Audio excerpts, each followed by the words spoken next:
मोदी जी ने न केवल समाज सुधार या लोक हित की योजनाएं निर्माणित की, बल्कि एक नई तरह की कार्यशैली स्थापित करने का प्रयास किया जिसमें संवेदनशीलता है और जिसमें साथ ही साथ भेदभाव और वोट की राजनीति से ऊपर उठ करके हर वर्ग तक पहुंचने का प्रयास है। ये प्रधानमंत्री का चेहरा है या कुछ मुद्दे भी हैं जिनको देखकर लगता है कि इस बार भी लोग आपको वोट देंगे? प्रधानमंत्री का तो हमारे लिए एसेट है। दुनिया के सबसे कद्दावर नेता हमारे मुखिया हैं। कौन है जो उस बात का गर्व नहीं करेगा? वो तो हमारे लिए एसेट ही है। लेकिन पिछले 10 वर्षों में जो ये कार्य हुए हैं, आज हर जगह इस बात को स्वीकार किया जा रहा है कि देश भर की सर्वाधिक विकसित कॉन्स्टिट्यूएंसीज में एक यहाँ पर एक नहीं, दो नहीं, तीन मेडिकल कॉलेज बनाए गए।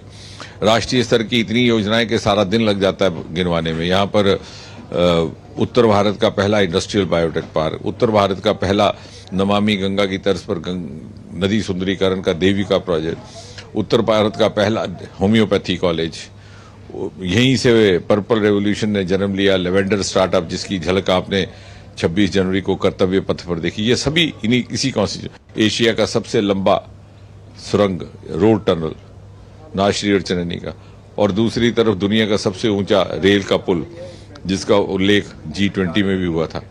ये सब बातें बड़ी प्रत्यक्ष रूप से हुई हैं और ये सब 10 वर्ष के भीतर हुई हैं। गुलाम नबी आजाद की पार्टी ने भी अपना कैंडिडेट यहाँ पर उतारा है। क्या कुछ उसका असर आप देखते हैं? कुछ असर पड़ेगा? ऐसा है कि 2014 में भी 2019 में भी इन्होंने एक ही कैंडिडेट उतारा था, नाम बदले हुए थे। उस समय यूपीए कहते थे, अब इंडिया ब्लॉक कहते हैं, पहले गठबंधन कहते थे।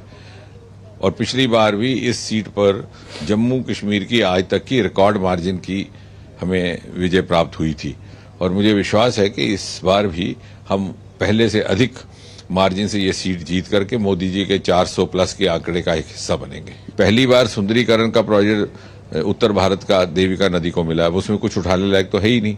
अब तो वो कह रहे हैं कि कोई सड़कें बनी नहीं, वो कह रहे हैं कोई मेडिकल कॉलेज नहीं बना, वो कह रहे हैं कोई टनल नहीं बना। लेकिन उनसे पूछिए कि क्या वो इस टनल का इस्तेमाल नहीं करते? जहां तक कश्मीर घाटी का ताल्लुक है, वहां तो वैसे ही वो आपस में उनका कोई बहुत ज्यादा समन्वय बन नहीं पाया।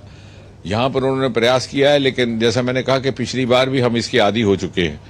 उनका नाम अलग था, लोग यही थे। डॉक्टर जितेंद्र सिंह, जिनका कहना है कि बीजेपी का जो नारा है अब की बार 400 के पार, वो पूरा साबित होने वाला है और उसमें उधमपुर सीट का योगदान विशेष रूप से रहने वाला है। कैमरामैन अनिल के साथ रमा त्यागी, DD न्यूज, उधमपुर।